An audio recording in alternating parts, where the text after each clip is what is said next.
ሰላም ጤና ይስጥልኝ ተመልካቾቻችን ይህ ፍሪ ፕሬስ ሚዲያ ነው የብልጽግና አገዛዝ ኃይሉን ከአንድ አካባቢ ወደ ሌላ አካባቢ በማንቀሳቀስ በፋኖች ላይ መጠነ ሰፊ ዘመቻ ለማድረግ እንቅስቃሴዎች እያደረገ እንዳለ መረጃዎች እየወጡ ይገኛሉ ከጎንደር በኩል 30 ተሳቢ የአብይ አህመድ ሰራዊት በባህር ዳር ገብቶ ወደ ሰሜን ጎጃም እየተሰማራ ነው ከወሎ መስመር ከዚህ ከፍ ያለ ቁጥር ያለው የብልጽግና ሰራዊት መካነ ሰላም ደርሷል ከወለጋ አንድ ኮር ወደ ጎጃም በመሻገር ላይ ነው ዛሬ ከሌሊቱ 10 ሰዓት ጀምሮ ሁለተኛ ክፍለ ጦር ብቻ በአራጤ ሞጣ ከተማ በዋሸራ በፍልቅልቅ ከሞጣ በእስቴ መስመር በአስተሪዮ ግንባሮች ከፍተኛ ትንቅንቅ ላይ እየተደረገ ይገኛል ጊዜው የዘር ወቅት መሆኑን አስልቶ ዘመቻ የከፈተው የብልጽግና አገዛዝ በእርሻ ላይ ያሉ አርሶ አደሮችን በመድፍና በሌሎች የቡድን መሳሪያዎች እየመታ ይገኛል ቀጠናዊ ከበባውን ጨምሮ ማንኛውም ጥቃት ለመመከት ዝግጁ የሆኑት ሁሉም ክፍለ ጦሮችና ከኮማንዶ ክፍለ ጦር ጋር በመናበብ የብልጽግናን አገዛዝ በራሱ ቋንቋ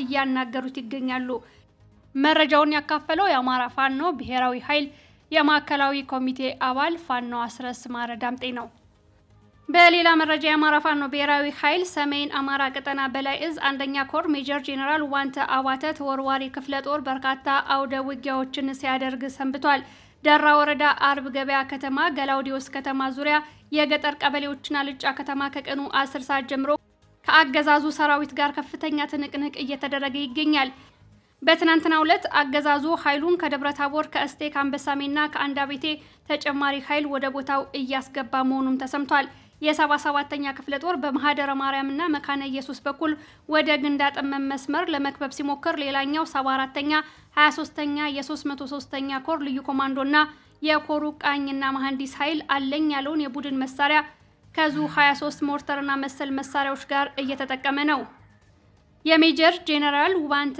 አባተ ተወርዋሪ ክፍለ ጦር አሁን ላይ በቁጥርም በጥራትም ግዙፍ ተቋም ሆኗል በተከታታይ ቀናት በቀጠናው ሲደረጉ የነበሩ ውጊያዎች ዛሬ መቀጠላቸው ተሰምቷል በአጠቃላይ በጎንደር ያለውን መረጃ እንዲነግረን የአማራ ፋኖ ብሔራዊ ኃይል ሰሜን አማራ ቀጠና በላይ እዝ የህዝብ ግንኙነት ኃላፊ የሆነውን ፋኖ ዮሐንስ ንጉሱን አግኝቻለሁ አመሰግናለሁ ዮሐንስ ሰሞኑን በርካታ ውጊያዎች በቀጠናቸው እየተካሄዱ ይገኛሉ ዛሬም ቀጥሏል በተመሳሳይ አገዛዙ የድጋፍ ሰልፍ ጠርቷል ይህንን በተመለከተ መረጃዎችን ብታካፍለን አመሰግናለሁ ከሰሞኑ ያሉ ወታደራዊ እንቅስቃሴዎች እንደሚታወሰው በደቡባዊ የጎንደር ቀጠናና በምዕራባዊ የጎንደር ቀጠናዎች ላይ ሰፊ አውደ ውጊያዎች ሲደረጉ መቆየታቸው ይታወሳል 78 ቀን 9 ቀን የወሰዱ አውደ ውጊያዎች ሲደረጉ ቆይተው ነበር በተለይ ደግሞ ሜጀር ጄኔራል ዋንተ አባተ ኮር አንደኛ ኮር የሚንቀሳቀስበት ቀጠና ላይ ዘልቆ ገብቶ በብዛት ኃይል ገብቶ እንደነበር ይታወሳል እነዚህ ከተለያየ ቦታ መጥተው የነበሩትን ኃይሎች እያቀናነሰ እንቅስቃሴ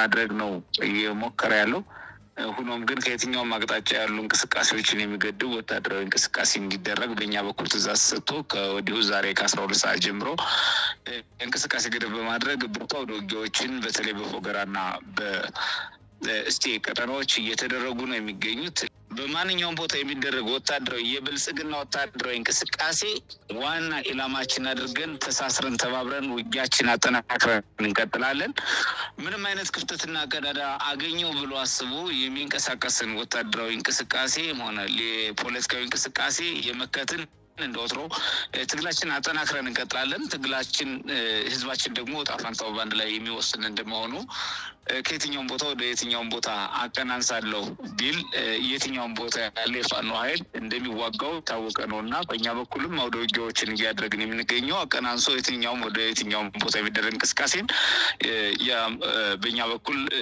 የማንፈቅድለትና የማንታገሰው በመሆኑ ነው ወታደራዊ እንቅስቃሴዎችን ለማድረግ ከዛሬ 12 ሰዓት ጀምሮ ንጋት 12 ሰዓት ጀምሮ አውደ ውጊያዎችን እያደረግን የምንገኘው ሌላው ከሰሞኑ ሰኔ 22 2017 ዓ.ም በብዙ ቦታዎች ላይ ሰልፍ የማድረግ አገዛዙ አስገዳጅ ሰልፍ ህዝቡን እንዲወጣ ለማድረግ አስገድዶ እያዋከበ ነው የሚገኘው ተማሪዎችን ካርድ የሚወስዱት ከሰልፍ በኋላ እንደሆነ ከዛዎች እንደማይሰጡ መምህራንን እንደዚሁ የመንግስት ሰራተኞችን በሙሉ አስገዳጅ ሁኔታ ውስጥ አስገብቷል የፖለቲካ አመለካከት እምነቱ ባይኖራቸውም ሁሉንም የማህበረሰብ ክፍል አስገዳጅ የሆኑ ሁኔታዎችና እንደዚሁም በአነስተኛና ጥቃቅን የተደራጁ የሴፍቲኔት የምግብ ዋስትና ያላረጋገጡ አካላት ጨምሮ እነሱን በማሰለፍ ሰልፍ የማድረግ በተለያዩ ከተሞች ውጥን እንዳለው ያው ተገንዝበናል ማለት ነው።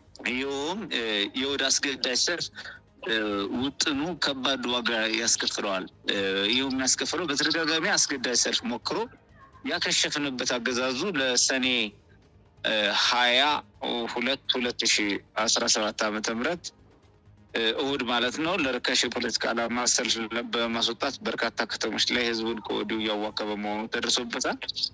ህዝባችንም ያው ድረሱልን ብሎናል ማለት ነው። የውዱን ሰልፍ ለማስተባበር ህዝብ ያዋከበ በሚገኝ እንዲሁም የፖለቲካ የሚዲያ ወታደራዊ የገንዘብና የመረጃ ትብብር የሚያደርግ ወዶም ሆኖ ፈቅዶ የሚያደርግ ሁሉ የችን ኢላማ ይሆናል። ፈጥኖ ከሂደቱ የሚወጡ ብቻ ምረት የምናደርግ ሲሆን የጠላት ሰልፍና በሰልፍ መሳተፍና ሆነ ማስተባበር ከባድ አደጋ በራስ ላይ እንደመጋበዝ መሆኑን እናሰነቃለን። የተጠቀሰው ማስጠንቀቂያ ችላ ብሎ በተላለፈው አካል ላይ በየትኛውም ቦታ በየትኛውም ቀንና ሰዓት የአማራ ፋኖ ብሔራዊ ኃይል ሰሜን ቀጠና በላይ ህዝብ የማያዳግም እርምጃ የሚወስድ ይሆናል። ህልውናችን በተባበረ ክንዳችን ይላል።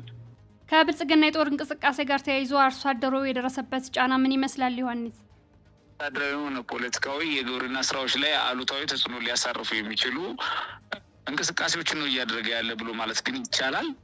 ይሄም ማለት ምንድነው? ይህ ወቅት አርሶ አደሩ ምርቱ ምንድነው እርሻውን በሰብል የሚሸፍንበት ዘር የሚዘራበት የሚያርስበት ወቅት እንደመሆኑ የዓመት ጉርሱን የዓመት ሀብቱን እንዳያገኝ የዓመት ምርቱን እንዳያገኝ ከወዲሁ በሚያርስበት ጊዜ ማደናቀፍ ኢላማ ያደረገው ወታደራዊ እንቅስቃሴ በተደጋጋሚ እንዳደረገ አገዛዙ ይታወቃል። ይሁን ደግሞ የአማራን በዘላቂነት ድሃ ከማድረግና ከማንበርከክ ጋር የተያያዘ እቅድ ይዞት ነው ብለን ነው የምናምነው። አሁንም በዚህ ዓመት ያደረገው ይህንኑ የተጠና እንቅስቃሴ ነው በሁሉም ቦታ ማድረግ የሞከረ ያለው። የአማራ ፋኖ ብሔራዊ ኃይል ምስራቅ አማራ ቀጠና ሚኒሊክ እዝ ኮር 1 ሐውጃኖ ክፍለ ጦር ባለፉት 3 ቀናት እያደረጉት ባለው ብርቱ ትንቅንቅ አመርቂ ድሎች ማስመዝገባቸው ታውቋል። የፋኖን ጠንካራ ይዞታዎች ለማስለቀቅና ለመቆጣጠር አልሞ ያለ የሌለ ኃይሉን እየተጠቀመ ያለው የብልጽግና አገዛዝ በራያ ቆቦ ጮቢ በርና አማያ ዙሪያ ከሐውጃኖ ክፍለ ጦር በደረሰበት ጸረ ማጥቃት በርካታ ሰብአዊና ቁሳዊ ኪሳራ ደርሶበታል። አገዛዙ በውጊያው በርካታ የቡድንና የነፍስ ወከፍ መሳሪያ መጠቀሙም ታውቋል። 3ኛ ቀኑን ያገባደደ ሲሆን የክፍለ ጦሩ ሜካናይዝድ በወሰደው ያጸፋ እርምጃ የብልጽግና አገዛዝ ከፍተኛ ጉዳት ደርሶበታል። በተጨማሪም አማያ አዲስ ዓለም ላይ ሆኖ ያዋጋ የነበረው ለጊዜው ማዕረጉና ማንነቱ ያልታወቀ አመራርን ጨምሮ 11 የብልጽግና አገዛዝ ሙትና ቁስለኛ ሆነዋል። አሁን በደረሰን መረጃ የአማራ ፋኖ ብሔራዊ ኃይል ሰሜን አማራ ቀጠና በላይ እዝ የሜጀር ጄኔራል ዋንተ አባተ 1ኛ ኮር ውጊያ አድርጓል። ኮሩ በሚንቀሳቀስበት አካባቢ አገዛዙ ኃይል የሆኑት 74ኛ ክፍለ ጦር 23ኛ ክፍለ ጦር 77ኛ ክፍለ ጦር የ303ኛ ኮር ልዩ ኮማንዶ የኮራቸው ቃኝ መሐንዲስ አድማ ብተና ፖሊስና ሚሊሻ በጥምረት የአማራ ፋኖ ለማንበርከክ ሞክረው ነበር። ነገር ግን ጥበበኞቹ የአማራ ፋኖዎች በሁሉም ቀጠና ያገዛዙን ቅስም ሰባብረዋል። ኃይሉን በእጅጉ አዳክመዋል። አገዛዙን በመጣበት እግሩ እንዲመለስ ሆኗል። በዛሬው ዕለት ውጊያ የተደረገባቸውና እየተደረጉ ያሉ መዳረሻዎች የሚከተሉት ናቸው። በፎገራ የአገዛዙ ሰራዊት ከወሮታና ከዓለም በር በመነሳት ጉራምባ ከተማን ለመያዝ አልሞ በሌሊት ተንቀሳቅሷል። ነገር ግን መረጃው የደረሳቸው የኢንጂነር ስመኛው በቀለ ክፍለ ጦርና አጼ ፋሲል ክፍለ ጦር የፋኖ ሰራዊት በጥምረት በሁሉም አቅጣጫ አገዛዙን ከጧቱ 12 ሰዓት ጀምረው መምታታቸው ታውቋል። በዚህ ትንቅንቅ የኢንጂነር ስመኛው በቀለ ክፍለ ጦር አካል የሆኑት ክርስቲያን ታደለ ብርጌድና ሳምነው ጽጌ ብርጌድ በተመሳሳይ ግንባር፣ ሌላኛው የአጼ ፋሲል ክፍለ ጦር አካላት የሆኑት ቴዎድሮስ ብርጌድ፣ ሙሉዬና ተንሳኤ ብርጌድ፣ አሳምነው ጽጌ ብርጌድ በጥምረት ከአባ ጉንዳ እስከ ቁምቋም፣ ከወሮታ እስከ መንጉዘር፣ ከልቋም ጊዮርጊስ እስከ አባ ጉንዳ ኢየሱስ ድረስ አገዛዙን እየመቱት ይገኛሉ። አገዛዙ ከወሮታ በኩል ያስመጣው ኃይል ወደ ኋላ እንዲሸሽ ሲገደድ ከዓለም በር በኩል የመጣው ኃይል ደግሞ በከበባም በቆረጣም በሁለቱም የውጊያ ስልቶች እንዳይወጣ ተደርጓል። በሰኔ 18 2017 ዓ.ም በሁለቱም ክፍለ ጦሮች ከ12 ሰዓት በላይ የፈጀ አውደ ውጊያ ማድረጋቸው ይታወሳል። ከእስቴ አዋሳኝ ቦታ ቀጭን ሜዳ ላይ ጥቃት ለማድረስ የሞከረው የአገዛዙ ሰራዊት በጥበበኞቹ የጥበብ ልጆች በጸረ ማጥቃት አንገቱን እንዲደፋ ተደርጓል። አገዛዙ ያቀደውን ሳያሳካ ወደ መጣበት ተመልሷል። ሁሉንም ተራራዎች ምሽግ አድርጎ የነበረው የብልጽግና ኃይል መሃል አስፋልት ላይ የነበሩ ፋኖችን ማጥቃት አልችል ብሎ በተቃራኒው ተመቶ ተመልሷል። አገዛዙ በቅርብ ርቀት ከመካነ ኢየሱስ ተጨማሪ ኃይል ቢያስመጣም የኤስቴዲንሳዋ አንዷ ሻለቃ ብቻዋን በብቃት የአገዛዙን ኃይል በጸረ ማጥቃት መልሳለች። ከአጎና እስከ አጎና ከለዋዬ እስከ ዝጎራ ከበቅሎ ፍለጋ እስከ ጅብ አስራ የተዘረጉ የባየው መልካሙ ልጆች ለአንዷ ሻለቃ የኋላ ደጀንነት በብራን ፍጥነት ተግብረዋል። በመጨረሻም የአገዛዙ ሰራዊት ከደፈጣ ውጊያ ወደ መደበኛ ውጊያ አድማሱን ቢያሰፋም የአማራ ፋኖን ክንድ መቋቋም ተስኖት አንድ ሲኖትራክ ሙትና ቁስለኛውን ይዞ ወደ መካነ ኢየሱስ ሊሸሽ ችሏል። በአንዳ ቤተ በኩል የመጣው ደግሞ እስከ ቀኑ 10 ሰዓት ድረስ በአማራ ፋኖ እንዳይወጣ 360 ዲግሪ ተዘግቶበታል። የሜጀር ጄኔራል ውባንተ አባተ ተወርዋሪ ክፍለ ጦርን ክንድ መቋቋም ያቃተው ያገዛዙ 23ኛ ክፍለ ጦር በ23 ሲኖትራክና ፓትሮሎች ተጭኖ በሰኔ 18 2017 ዓ.ም ሌሊት ባህር ዳር ከተማ መግባቱን አረጋግጠናል። አገዛዙ አለኝ ያለውን አቅሙን ሁሉ ተጠቅሞ ለማጥቃት የሞከራት የውባንተ አባተ ክፍለ ጦር ሚስማር በተመጣ ቁጥር እንደሚጠብቀው ሁሉ በአቅምም ሆነ በመሳሪያ ጎልብታ አገዛዙን አሳፍራ መልሳለች። አሁን ደግሞ 74ኛን አስወጥቶ 77ኛን ያስገባው ጄኔራል መሐመድ ተሰማ የአማራ ልጆችን የተባበረ ክንድ ይቀምሳል ተብሏል። ይህችን ክፍለ ጦር ለማንበርከክ በተደጋጋሚ ራሱ መሐመድ ተሰማ ወቅቷል። ነገር ግን አናብስቶቹ የውባንተ አባተ ልጆች ቀጠናውን አላስደፈሩትም። መረጃውን ያደረሰን የአንደኛ ኮር የህዝብ ግንኙነት ኃላፊ የሆነው ፋኖ ሀቅ ያለው ነው። አብዮታዊና ህዝባዊ ትግል ጅማሮ በሚል ዋጋ የከፈሉ የፋኖ አመራሮች የተዘከሩበት መርሃ ግብር ተካሄደ። በመርሃ ግብሩ ላይ የአማራ ፋኖ ብሔራዊ ኃይል የአማራ ፋኖ በጎጃም የሁለተኛ ክፍለ ጦር ሰብሳቢ የሆነው ፋኖ ዳሞት አለኸኝ ተከታዩን መልእክት አስተላልፏል። ተከበሩ የአማራ ፋኖ በጎጃም የሰው ኃይል አስተዳደር ክፍል ኃላፊ መቶ አለቃ አስባለው ዋለ፣ የተከበሩ የአማራ ፋኖ በጎጃም ሁለተኛ ተፈራ ዳምጤ ክፍለ ጦር ወታደራዊ አዛዥ ሻለቃ ታዘበው ሴ፣ የተከበራችሁ የአማራ ፋኖ በጎጃም ሁለተኛ ክፍለ ጦር ከፍተኛ አመራሮች፣ የተከበራችሁ የአማራ ፋኖ በጎጃም ሁለተኛ ክፍለ ጦር ደጋዳሞት ብርጌድ አመራሮች፣ ጥሪ የተደረገላችሁ ክቡራንና ክቡራት፣ እንዲሁም የጎበዝ አለቆች፣ የሃይማኖት አባቶች፣ የሀገር ሽማግሌዎች እንኳን ለሁለተኛ ዓመት አብዮታዊና ህዝባዊ የትግል ጅማሮ ክብረ በዓል ወይንም መታሰቢያ በዓል በሰላም አደረሳችሁ አደረሰን። እንኳን ወደ ጀግኖች አምባ ወደ አናብስቶች ቀዬ የአርበኝነትን ደረጃ ወዳወጣው የወንድነት መለኪያ መስፈሪያ ቁና ወይንም ውሃ ልክ ወደ ሆነው ወደ ደጋዳሞት ብርጌድ እንዲሁም ወደ ደጋዳሞት ምድር በደህና መጣችሁ። ዛሬ የምናከብረው ቀን ልክ በዛሬው ዕለት የዛሬ 2 ዓመት በደጋዳሞት ምድር ደብረ ጭራሮ ተብላ በምትጠራ አነስተኛ ግን ደግሞ በታሪክ መስፈሪያ ካየነው እጅግ እንደ እንቁ የሚያበራ ከሩቅ የሚያብረቀርቅ ታሪክ ወደ ተጻፈበት ደብረ ጭራሮ ምድር አጥንት ወደ ተከሰከሰበት ደም ወደ ፈሰሰበት አርበኞች በክብር መስዋዕትነት ለመክፈል በአንዳች የፈጣሪ ታምር ተሰባስበው እነ ሻለቃ ዝናቡ ልንገረው እንዲሁም እነ ጀግናው ሰማዕት ተፈራ ዳምጤ 17 የማይሞሉ እንቁ የአማራ ህዝብ የቁርጥ ቀን ልጆች በአነስተኛ የነፍስ ወከፍ መሳሪያና በሁለት ብሬን ብቻ እስከ አፍንጫው የታጠቀውን የአብይ አህመድ ዙፋን ጠባቂ ሰራዊት መሳሪያው መንጠቅ ይችላል ወደሚል ወይንም ለጅልነት ወደ ተጠጋ ጀግንነት የተላበሱ አርበኞች ተሰባስበው በዚህ በተቀደሰች ቀን ይህንን ትግል ችቦ ለኩሷል። ችቦ የተለኮሰው እንዲሁ በዘበት እንደ እንግዳ ደራሽ እንደዋ ፈሳሽ ሳይሆን ታስቦበት ታልሞበት ታቅዶ አምሰላስለው ደም አፍስሰው አጥንት ከስክሰው ክብሪትና ቤንዚን ሆነው ትግሉን ለማሻገር ወጡ። ክብሪትና ቤንዚን ሆነው ያለፉም አሉ። አሁንም በህይወት ሆነው ክብሪትና ቤንዚን ለመሆን ራሳቸውን በመስዋዕትነት ያዘጋጁ ጀግኖች የተሰባሰቡባት ቀን እንዲሁም የዚህ ትውልድ ምሳሌ የሆነው ሻለቃ ዝናቡ ልንገረው ይህን ትግል በዚች ምድር ሲጀምር መሰል የቁርጥ ቀን ልጆችን አሰባስበውና እነ ተፈራ ዳምጤን የመሰሉ ሰማዕቶችን ከፊት ለፊት አስቀድሞ ሰማዕት ሆነው ሙተው አሳይተውን ህዝቡ ደግሞ ይሄንን አብዮት ተከትሎት የተከተለው ግን አስተምረነው ሳይሆን በደል እንደ ረመጥ አንገብግቦት ከዚህም ከዚያም ባንዳች የተፈጥሮ ተአምር ተሰባስበው ይሄን ትግል ጀምሮታል። ዛሬ ይሄን ቀን ነው የምናከብረው።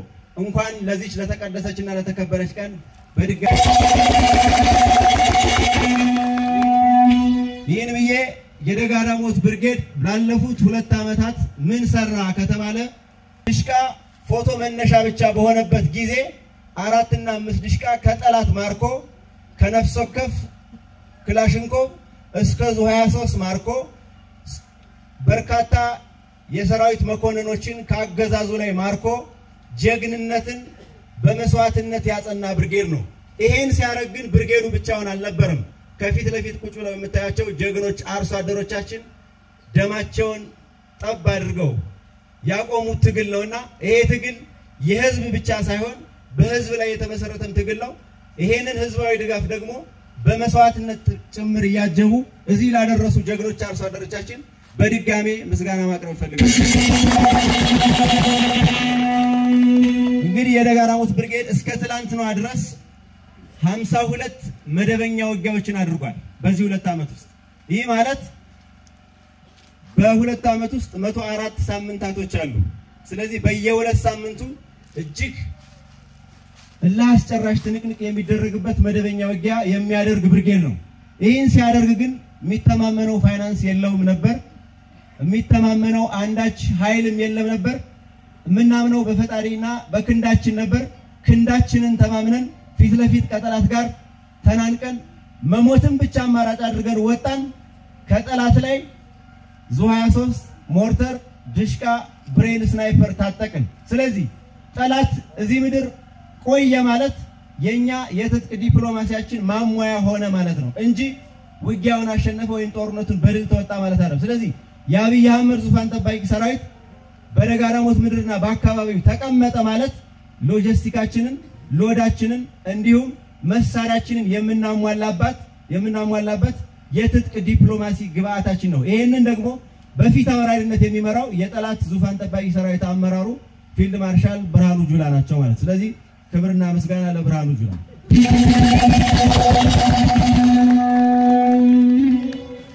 በመጨረሻ ማመስገን የምፈልገው እውነት ለመናገር ይሄንን ፕሮግራም ላዘጋጃችሁና ይሄ ፕሮግራም እዚህ እንዲዘጋጅ ቀድመው ሰማዕት ለሆኑ ሰማዕትነትን ሙተው ላሳዩ 2 ብዙ ጊዜ ስማቸው የማይጠሩ ጀግኖች አሉ። ነገር ግን ስማቸው አልተጠራም ማለት ክብር ህይወታቸውን መስዋዕት አላደረጉም ዋጋ አልከፈሉም ማለት አይደለም። እዚህ ፊት ለፊት ባነሩ ላይ የምታያቸው ቀዳሚ ሰማዕት የሆኑት ተመልከት ድረስና ሰፊ ነው አንዱ ዓለም ይህን ትግል ደማቸውን አፍስሰው አጥንታቸውን ከስክሰው ሕያው የሆነ ህይወታቸውን ለአማራ ህዝብ ለግሰው አማራ ሕያው ነው ብለው አልፈዋልና የነሱ መንገድ እንድንከተል አደራ ፈጣሪያችን ይርዳን እላለሁ። አመሰግናለሁ። አከብራችኋለሁ።